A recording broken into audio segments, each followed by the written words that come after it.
What do you think happens to a character when their story is told? That's a good question. I really like things living on with the audience. Like people, I'm sure there's so many like fanfics and fan comics and just just ideas. I like when something kind of becomes like like when you make these projects, they kind of become the worlds. And I like the idea that people can kind of keep them alive in their own heads and their own stories and their own everything, because to me, I feel like there always is more. Like that's why I'm like, oh, all these stories could continue theoretically, because there's always like the next challenge in these characters' lives. But I also really like happy endings, so I like the feeling of like it's over and that's where everyone leaves and nothing bad happens to them ever again, because in reality probably there is more hardship and everything. But to me, I'm like, when I end a story, I like being like, this is where they are, and if the story continues, it's happy theoretically. But also there's part of me that in my head does think about angsty sad endings to all my characters that aren't in the show. Like it's like, yeah, what the show ends like this, but like, oh no, how do they die? Like, how do they die eventually? And I think about that myself, but I don't know if I ever want to tell those stories, because I'm like, I don't know, there's something sad about that too. I'm like, and it's funny because I'm not afraid to kill off characters, but I mean, we already saw it with Adam. I loved Adam, and I wish we had more time with him. So I'm willing to do it if it's better for the story. But I hate it because I love these characters as much as everybody else. And so there is a part of me that hates killing them, because when they're dead in a story, it's like, oh my God, they're gone. Like I can't, but there is also still so much to explore, like in, a fan, in a head or head canon and everything. So I feel like they can always live on, and there's AUs and there's all these things that people can like create that kind of keep those characters around. But I guess what I'll say to like everyone is that I feel your pain as much as you. I love these characters as much as everyone else. So I don't want them to die, but if it's a better story, they're going to die. And I hate it as much as you guys. I cry as hard as you guys do. So yeah, but I'm not afraid to do it, because, I'm like, if this is a better story, but I also, if a character dies, it's not without reason because of that. I'm like, I'm not one of those people that's just going to kill a character because, oh, that's shock. Like, no, it's for a reason. It's either to, like, it has to be for a reason. Would you find value in killing off a main character in the final episode? Exactly, yeah. It's like, well, it depends on the story, right? But like usually that, to me, for like a main character, it has to be a significant event, or like, yeah, you're getting into that final climax ending territory, right? Which is usually where the deaths will happen too.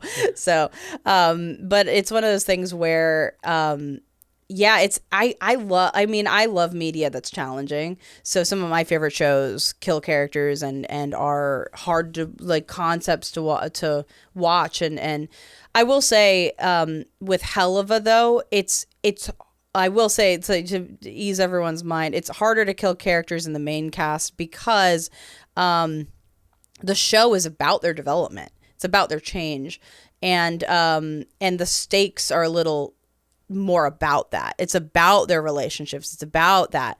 So to kill one off feels like after years of development and build up, like, because like I will faintly say, like, a lot of people think Stolas is gonna die, and like I'm like, we would that would ruin the story. Like, the only reason I feel confident saying like, no, he's not gonna die, at least not any time soon, is because like it would undo the entire show's like development. You just go, why'd I watch this for the last, So I think certain stories, it's like, this really does not serve it to kill a character off.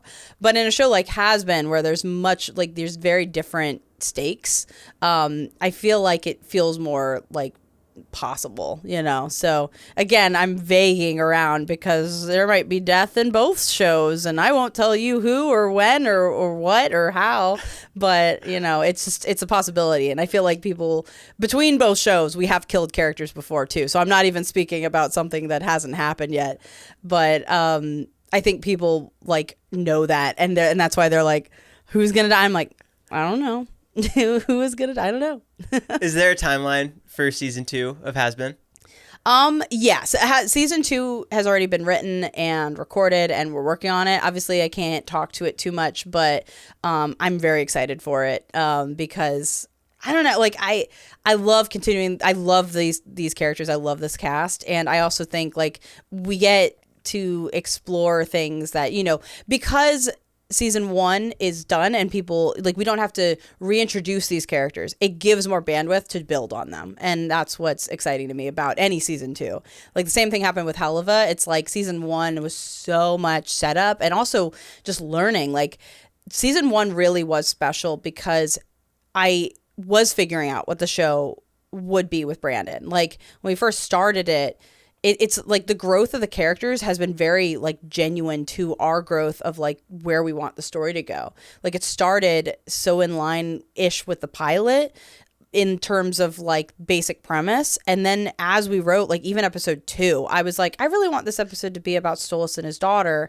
And from that, it sparked this like, oh, actually though, that changes the dynamic a lot. And we have to, so starting at episode like 2, we like really zeroed in on this angle. And I remember asking Brandon, so Brandon controlled the fate of the show, because really in that first season when we were writing it, I asked him, I was like, do you think that Stolas and Blitz is a worthwhile relationship to explore, or do we want to keep it purely like comedic? And I had no idea, because that's leaning more into emotional territory and really complex story territory, which I love. But working with Brandon, I didn't know him as well, and I was like, his stuff is so comedy driven that I was like, will he want to do that with the show, or is he gonna want to keep it more in line with the straight like joke of like, you know, Stolas and Blitz being this like weird hookup relationship?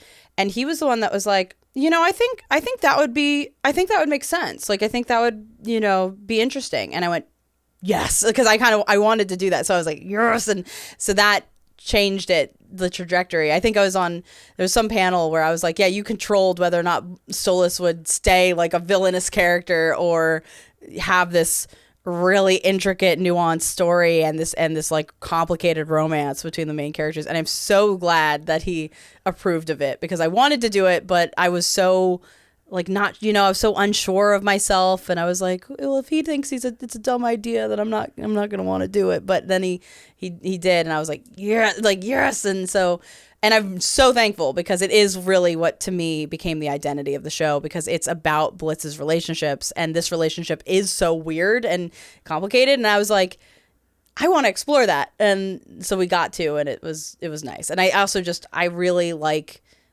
Stolas's character, because it's so much more interesting than what it could have been. Like just a straight villain character would have been, I feel like it would have gotten stale after a while and weird, and probably would have gone into a weird direction that I wouldn't have wanted to explore.